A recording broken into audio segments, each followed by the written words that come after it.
I have a background both in biology, arts, and I have a degree as a cognitive scientist, and I teach empirical music research, and I have this group at the Max Planck. It's called Music Evoked Brain Plasticity. And so I've always been trying to integrate everything that I'm interested in, really. And in my case, I perceive it as a very fortunate circumstance that I got very motivated, or basically I'm addicted to having ideas that I perceive as good ideas. And I found that this is something that you can both experience in the arts and in science. And I've been fortunate to have this synergy to experience it in my own work very strongly. And I'll be demonstrating you a little bit how this worked for me. So this is an installation or an exhibition that I did 2 years ago in the Hygiene Museum in Dresden. So I had been quite happily funded by the Stiftung, who funded my art science workshop for 4 to 5 years.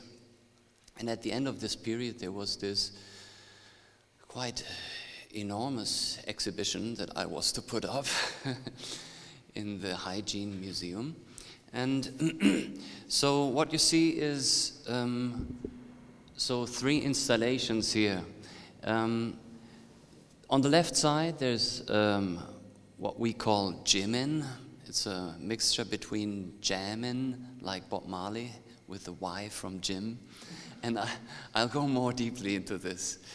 And this has been a long story, and I'll explain that in more detail. What you see in the background, it's the kaleidoscope of time. So all machines are basically either changing or irritating the mapping of your own actions onto external effects. So either like really with a reflection of yourself as a visual reflection, or as a representation of your actions as sound in the jimin. In the kaleidoscope of time, I mean, you can only see it vaguely. You enter it through stairs, so 40 people can enter this installation at the same time. There's like a tower in the middle, and the outside, these are 8 screens, an octagon of screens, and each screen, it presents the people who are standing on this middle platform. It's usually 2 or 3 people can stand there, and then you already have to socially coordinate a little bit. And that's quite interesting because you see yourself or how you try to coordinate with others at different time points in this kaleidoscope of time on the 8 screens, but the 8 screens, they also project into each other, such that, I mean, if you're in between 2 mirrors, you can wave towards yourself to eternity. But in this machine, you see representations of yourself like 30, 40 seconds, maybe longer into the past. And it's happening on all screens in various angles, and you cannot determine anymore what's really happening. It's like you're standing in a group of strangers, and they're all like you, but it's really hard to relate, like, what have I done? What's doing this type of representation of myself? And we've done experiments in this machine, and we've published these experiments. So on this website that I've put down, you can have a look. Also, you can download the manuscripts that we've published. And where we show that this creates systematically distorts your sense of time. So either you think that you've been in there a really short time, or you think you've been in there a really long time. But while you should go in there for 1.5 minutes, and you come out there after 40 seconds, and you think you've been in there for 1.5 minutes, for example. And you can systematically vary this with the amount of visual delay you introduce in the machine. So we're trying to systematically parameterize these visual setups. So this in front is a somehow related machine. It's a spin-off, really. It's a carousel, and you sit on these racing seats, and what you see is a representation of yourself and whoever, so it's designed for 2 people, sits in this installation with you. And so on the monitor, you see yourself and the other sitting there like in a mirror. And then you can basically turn away from the present moment into the past. And the faster you turn, the further you go back into the past. And it's basically a parametrically modulated visual delay. So, while you stand, you see yourself in the current moment, and then you turn a little bit, you see yourself 1 second ago, and you turn faster 2 seconds ago. And of course, it introduces also a very strong physical experience of turning around fast. Something that has been also, in some cultures, this turning around is also used to induce a state of euphoria, for example, during dance, etc. So I'll go in. So which one of the persons has control over the carousel? Oh, both. Oh, what you can't see here is that there's a wheel in the middle, and both people can touch the wheel. And it's a very interesting experience for the 2 people riding it, because it's a terrific place to start a conversation, really. and then you have this agreement of, okay, how fast can we go, and then you reflect again on all the. Oh, I take a sip if that's possible too. But so thanks so much. So you again there's again a reference to the current moment that's happening a little later, and in relation to a very strong physical experience, and that does something to the quality of your experience, and it's quite a bonding experience, really.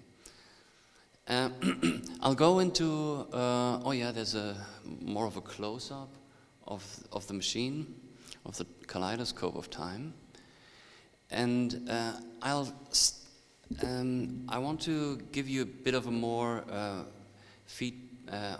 of a background for the Jimin installation. It's related to a music ethnological field research that I've done in northern Cameroon, in a area, so in a border area, the Chad and Nigeria and northern Cameroon, in the Mandara mountain range. It's a very remote area. It's hard to get there. It's very beautiful, but it's very isolated because of endemic illnesses, of which I can tell a story or two. And people live in these, environments. It's really farms, and it's a very archaic lifestyle. And in the first few weeks, I did a number of music ethnological experiments there. And in the first few weeks, when nobody really wanted to participate in my experiments, because, I mean, I had these mobile solar facility, you know, it was like, I measured reaction times, and I mean, people there, they, 80% supposedly perform something that you'd call magic around here. So people were a bit skeptical at first, and it was up to me to participate in their culture first, and they really only wanted to get to know me. And I discovered this very interesting form of music making that they did with these Marfa flutes that you can see there. I'll give you a short sound presentation.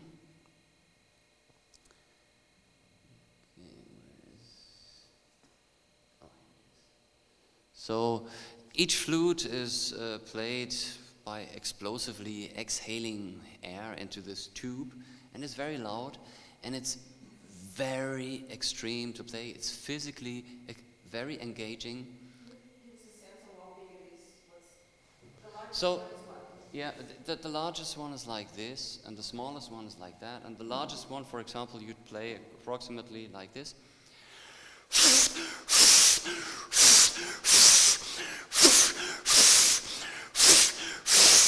And you do this for hours. And they reach musical trance. I mean, seriously. And but also, I mean, before that, they achieve musical euphoria, very strong. So I participated in this. And after that, I gained some respect. And people started participating also because I became a beer sponsor at some of their traditional gatherings. But when I came back, I was very interested in this idea that this, like physically engaging in this procedure would really be a very crucial aspect to the experience. And for example, if you'd interview people about it, I mean, each flute only produced one note, yeah, one pitch. And, oh, I'm sorry I didn't present you how it actually sounded.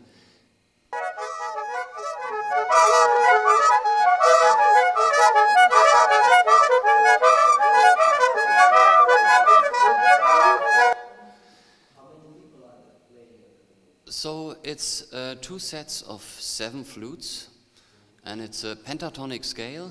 I did multi-track recordings of all the compositions, and then had them made notations from them. And but it can be quite a big scene, yeah, with people around, and there then also there's a way how to interact with chants. And so people, while they are playing it, there's usually then also 2 or 3 people who are performing in the center. So usually the group, they walk slow in a circle, but then there's like this contest, some type of fitness indicator thing, I think, going on, where 2 or 3 people, while they are, let's say, in a controlled fashion, hyperventilating with these flutes, they run around in circles around each other, facing each other. And I think that's all, I think it's a really clever setup also how people exchange the flutes, because every flute, like the small flute, it's got a more flat breathing rhythm, like but faster, but they have a system how to, I think, achieve also certain states of mind by exchanging these flutes. And when I came back, I was fascinated by this idea, and I wanted to recreate it in a way that people would understand here, and also in a way where you don't have to have a medical doctor included in the setup. And so I began building these fitness machines that you could play like musical instruments. So I'll show you a little presentation of how these are the first prototypes. We are now in a stage where actually, I mean, this has gained so much support, and we've been developing like our own, let's say, a basis for a new type of, I think, music culture based on this experience that I'll show you, which is perceived as very intense by the participants. And we have opened a whole research program, really, on the effects of this procedure, the jimin.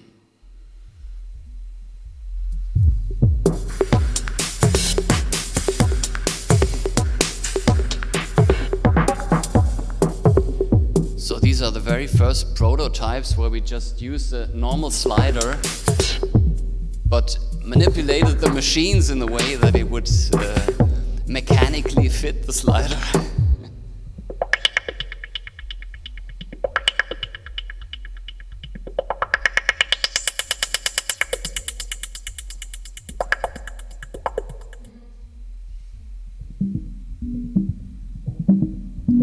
That's a bit embarrassing scene here.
Thank you very much. So while you can see that I'm obviously an enthusiast myself, I'm glad to say that this is something that seems to work quite universally. So not just for me. And so I'll briefly try to run with you now through my research program that I have on the jimin, or I mean, not totally exclusively on the jimin, but it's especially this aspect of very much increasing motivation that I'm using in my agenda and my work group at the Max Planck to optimize the effects of music during sports. So I'll focus, in this model that I just showed you, I'll focus now on the motivation aspect.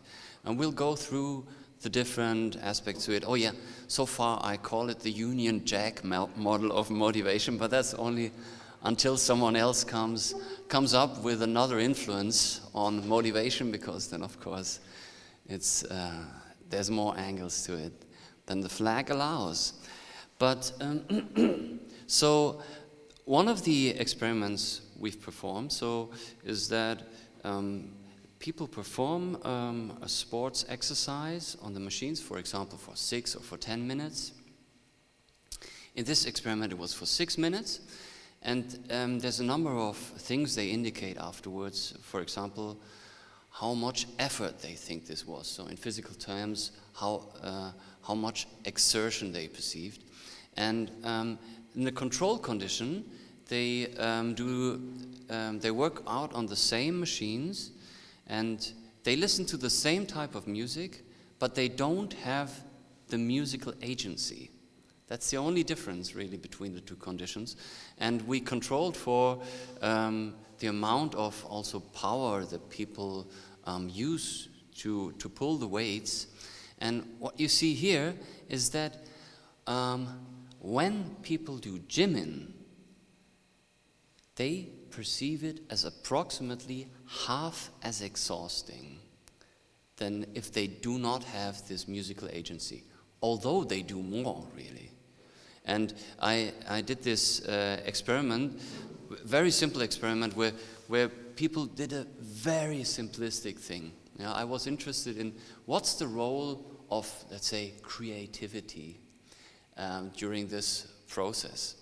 And so I had this simple experiment where people, it's only one person, he's acting, and or he or she, and there's a simple audio feedback, a pitch sweep going like, yeah, with each movement. And there's one condition where people just do, and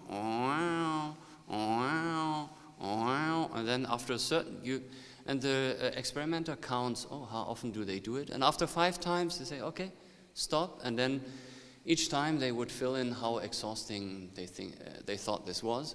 And there's another condition where there's a beat in the background going like, and they do, and then it's a stop, and then I put in how exhausting that was. And there's a third condition. It's exactly the same. So in the background there's this beat, and they do, but now we ask them to please do the movements, exactly the same type of movement, but do it at time points where you think it aesthetically fits the music best. So they do this super simplistic music where they hear doof doof, and they do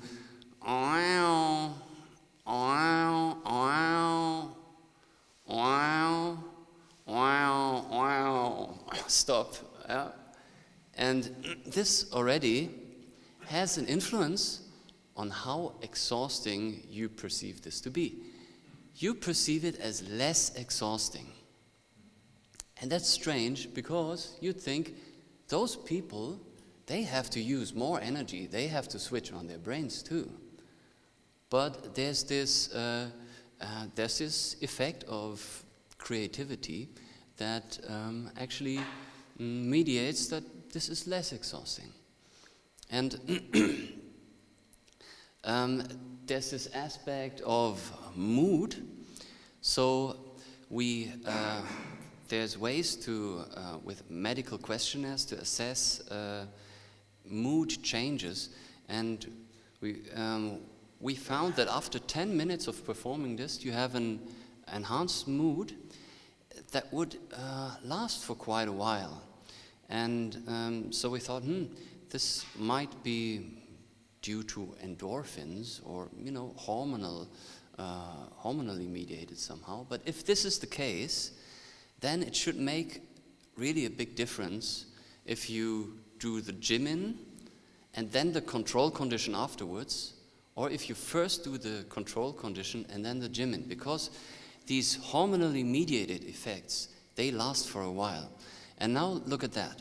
So in order 1, you first do this control condition where you listen passively to the music, where you don't have the musical agency, and then you do the jimin, and there's a huge increase in mood. But if you first do the jimming, you're already in an enhanced mood, and then you're still in an enhanced mood after the control condition. So there's this sequence effect, which really indicates that this is hormonally mediated. And so now we have this wonderful effect that people become very tolerant to the type or style of music that they perform themselves. So we often have these Day of the Open Doors, or these public experimental setups and public laboratories, I call them. And so you often have like some grandpa performing some drum and bass or techno music with some small kid or so, and they're all totally happy about this. I mean, people who would certainly never listen to such a style of music at home, which is why now we also make experiments with people setting up avant-garde type of new classical music pieces, because it just increases so much people's tolerance and appreciation of this type of musical style. And what you can see here is data from 2 experiments, one with in drug rehabilitation. So, I mean, that was with patients who like had previously been on at least crystal meth and heroin and mostly a number of other drugs. And so what you can see is that during the gym-in, they more like the aesthetic quality of the music than if they listen to exactly the same type of music performed by a different group. So we see that all groups listen to all music, and so that this is balanced. But if you listen to it passively and you're not, you have not been in control, you perceive it as less aesthetically pleasing, which was the same with a group of patients in a clinic addressing chronic pain rehabilitation. And here, interestingly, some of the patients, they had depressive symptoms, which usually goes along with something that you call depressive realism. And these participants, which on the left you see the non-depressed group, they have quite a huge effect, but the depressed subgroup, they don't have this effect. And this is, again, substantiates that what's happening is a so-called positivity bias. So the ones on the left are just normal people? Well, whatever you call normal. But no, it's also chronic pain patients, but those chronic pain patients without the depressive symptoms. Sorry, I just didn't know if it was okay to... Yeah, sure, please go ask questions. So one thing I wondered is to what degree the kind of positive benefit is retained as people have, let's say, the next, like longitudinally, more experiences with gymming, right? Like, so there's this concept of creativity, and like, so, I mean, the first thing that I thought of when I came in the room was the relationship with physical activity and mood and exercise is like playing the drums gives that quality. And so then it's like, okay, so each time you sit down, yeah, like maybe you play some standards and some rudiments, but you also make new beats. So then I'm thinking, you know, some fellows come and they're at the lateral pull-down station, and the first time they do this is an exciting and stimulating experience, and they gain this positive, but then they come back to the gym, maybe they're not going to do the same pattern again, and I'm wondering if you've examined the degree to which people show improvisation and change, and how that interacts with the benefit they get from the gym. Sorry for the long-winded question. Yeah, no worries. I mean, so far we haven't, I mean, we are in the process of putting this into real training programs, which is, of course, in terms of organization, a greater challenge. But I mean, we have these days of the open doors, by, for example, at the Baumwollspinnerei, open regularly, so 3 times a year, and then there's these nights of the open doors at the Max Planck, and so what we have is we have a group of people who come again and again, and they bring others along because they want to experience it again, and they want to share this with friends of theirs. For me, I mean, I'm addicted to this. I mean, this endorphins, but I feel good about it, you know. It's one addiction where I say, yeah, that's a good addiction. I can do that until old age. So another aspect is with social integration. So we had this intervention with these patients in drug rehabilitation. And I mean, these were really, really rough people. I mean, who most of them, they really ruined their lives. I mean, with old age, skin, symptoms, and people who, when they come into the room, I mean, my first impression often was, ooh, this individual, I can't see that he or she has a drop of love left in him, or her. I mean, seriously, where you think, wow, these people totally destroyed themselves. But then often it was very surprising when they sat down together and began playing Jimin with each other. You'd see how a smile would grow in the face, and they would begin to be, ready to interact and make jokes. And what you see here is the result of another study that we then performed with them in response to a request of one of the participants, like a really rough guy, like a bodybuilder type guy with a gold chain. I was saying, yeah. In some post-experimental meeting, I wanted to ask if it's possible to have a recording of the performance that we did. So I thought, wow. And who else would like to have a recording of their performance? And over half of the participants, they raised their hands, and these are not the types of people who you expect to necessarily raise their hand in school or so, yeah? And 1 week later, two people who worked with me on the project, they went down and made another experiment where they presented recordings of their performance to them, and there were a number of very interesting effects. For example, here, in relation to how much they, while listening to a recording of their performance, in relation to how much they perceived their training partners as likable, their mood would increase. And, and a number of other positive effects going in the same direction. Mood increase in relation to social aspects, and that those people would still have this capacity to draw something so rewarding from social interaction. That was actually a big surprise to the people who ran the facility there.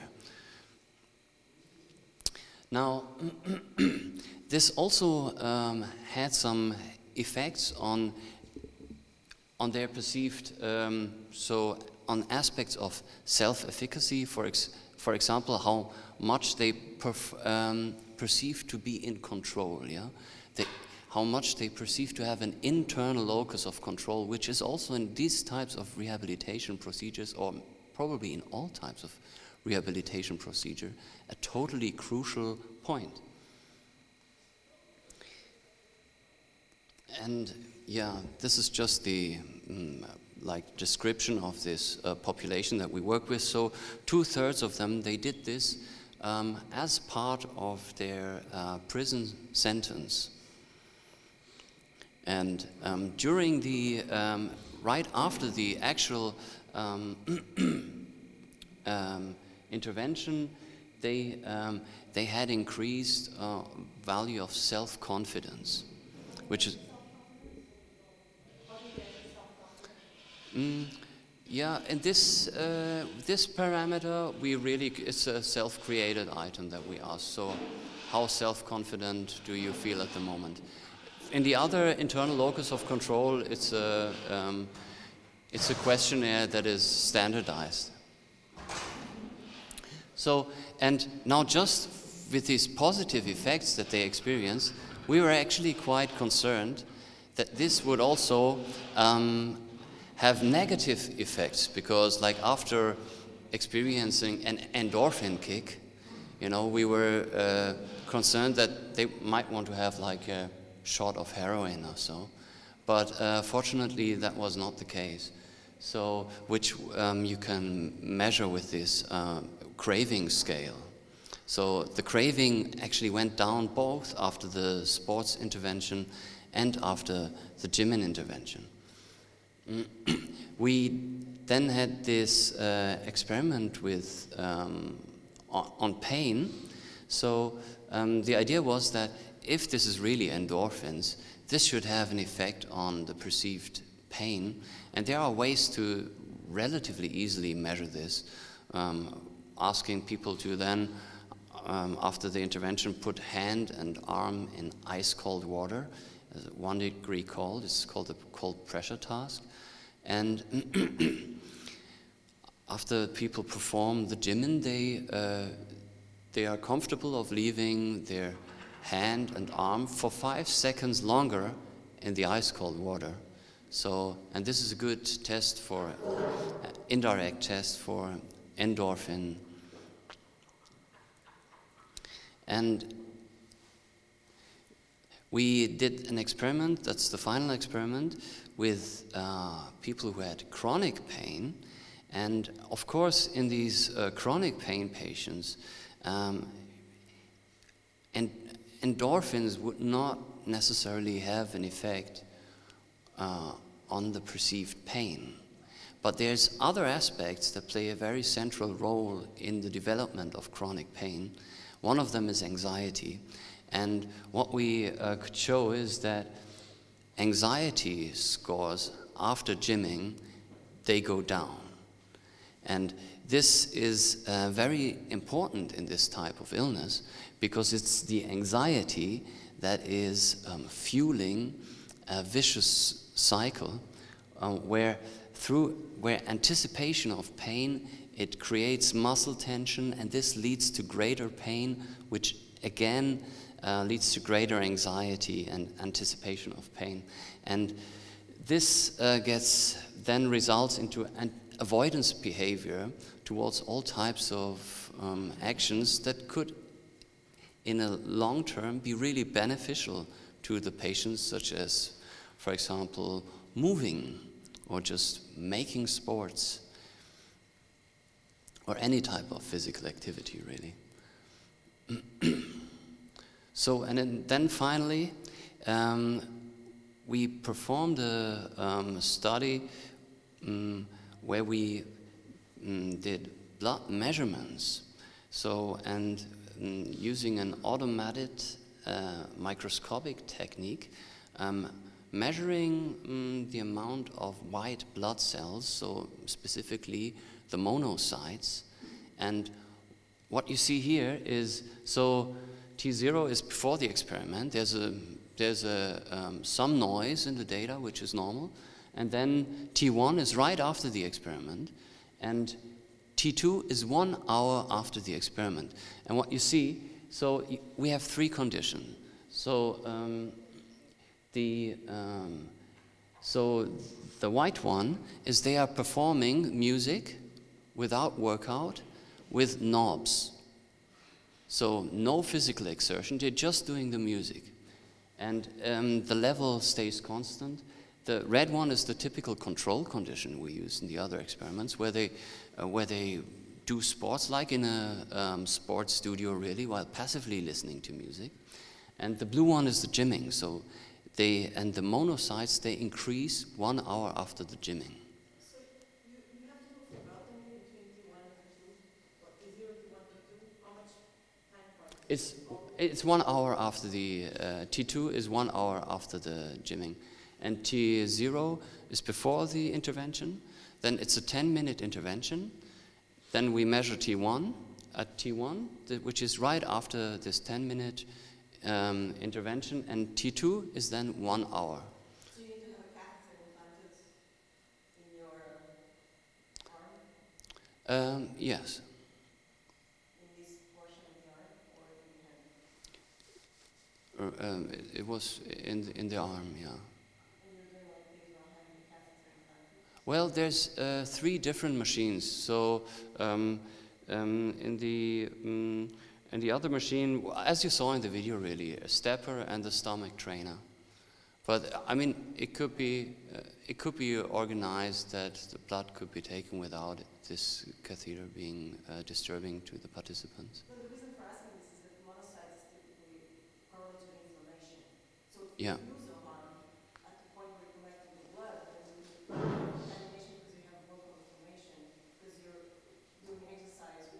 Hmm. art, so you could lose it locally, and that would be confounding.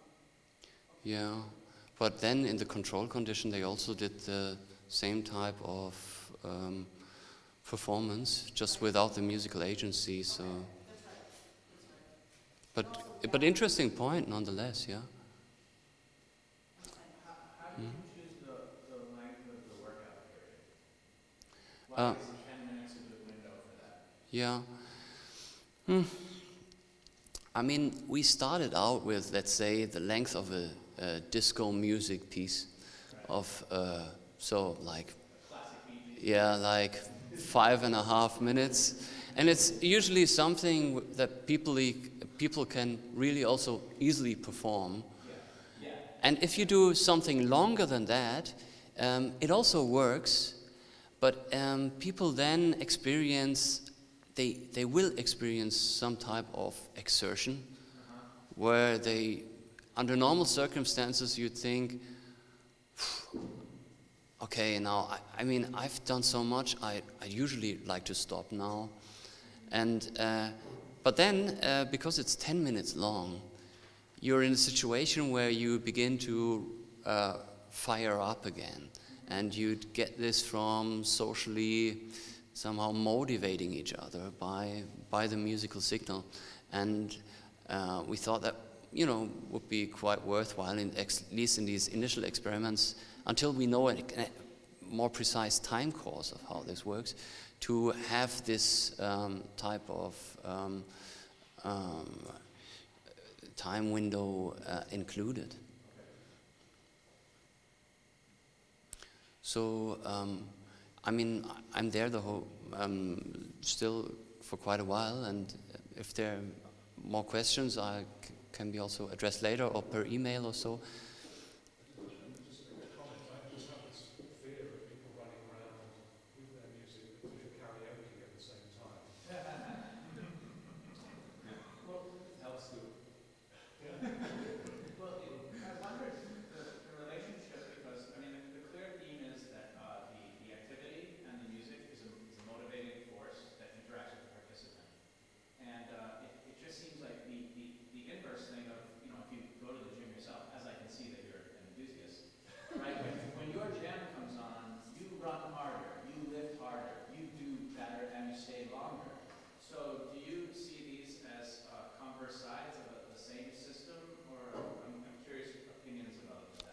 What do you mean by that exactly? Well, like when you go to the gym, do you listen to music?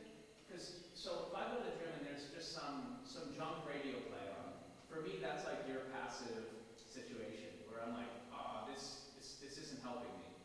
But if I have my own music in, when a song comes on or something, it pushes me harder. Mm-hmm. And it seems like there's maybe some commonness between your observations and that music listening working out.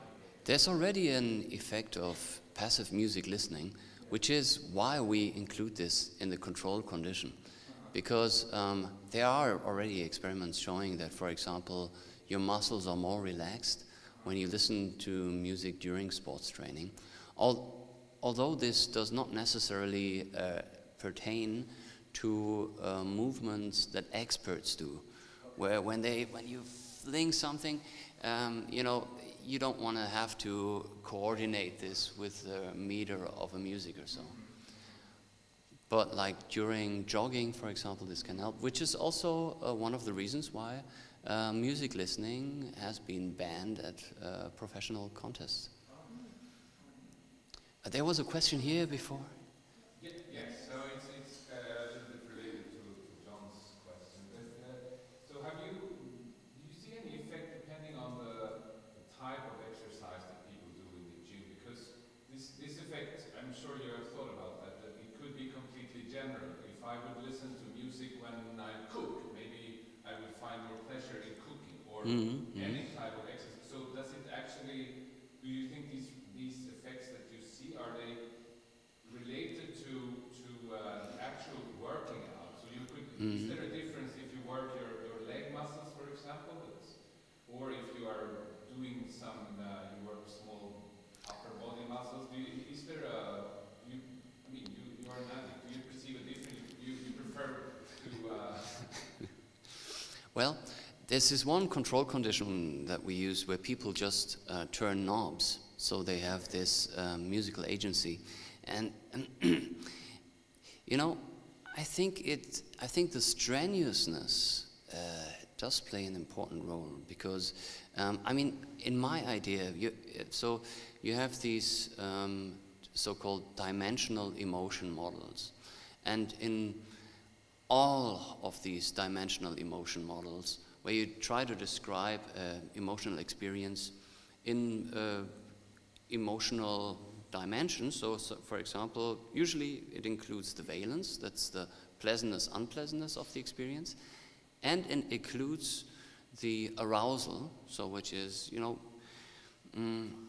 how physically aroused your body is.